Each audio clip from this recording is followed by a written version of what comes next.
મહેસાણામાં નસબંધી કાંડમાં એક પછી એક ચોંકાવનારા ખુલાસા થઈ રહ્યા છે। જમનાપુર ગામમાં પણ નસબંધીનો આ મામલો સામે આવ્યો છે।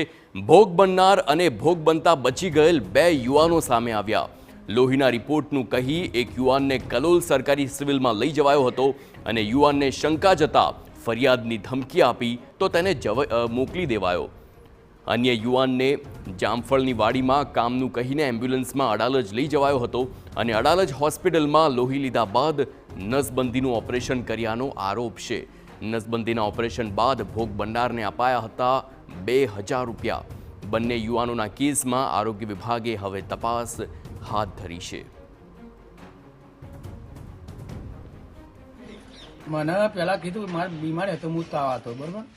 એ સાહેબ આવ્યા પછી ત્યારે મને કીધું પણ મારે કોમ હતું હું જોયું હતો। પછી બીજી વખત આવ્યા કે લોહીની લેબોરેટરીને એવું કરવાનું હોય તમને 2000 રૂપિયા આલશું એમ કરીને લઈ ગયા હતા। પછી શું થયું? ક્યાં લઈ ગયા હતા? હમણાં મને કલોલ લઈ ગયા હતા। કલોલ સિવિલમાં? હા, કલોલ સિવિલમાં। શું થયું પછી? તમે પાછા આવ્યા કેમ? શું થયું એટલે મને કાગળિયો બાગળિયો કર્યા, બરાબર।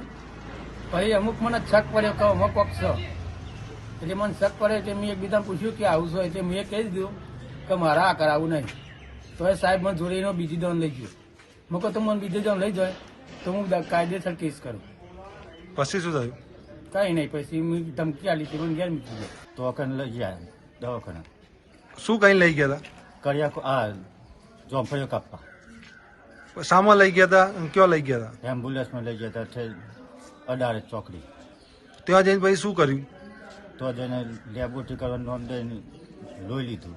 બરોબર। લોહી લઈને પછી એને કટિંગ કરાવ્યા। તમને કેટલા પૈસા આલ્યા? 2000 રૂપિયા। કોણ લઈ ગયું તું? તમને ખબર હે કોઈ? એક્ટિવા લઈને આવે એક। તો ભોગ બનનાર યુવાન પરિણીત છે પણ તેની પત્ની જતી રહી હોવાથી તે બીજા લગ્ન કરવાનો હતો।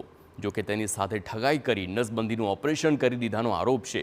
ત્યારે નવી શેઢાળી ગામની ઘટના બાદ નવા કિસ્સા સામે આવતા અનેક સવાલો ઉઠી રહ્યા છે કે રાજ્યમાં ક્યાં ક્યાં અને આવા કેટલા કૌભાંડ ચાલી રહ્યા છે તેને લઈને સવાલ થઈ રહ્યા છે।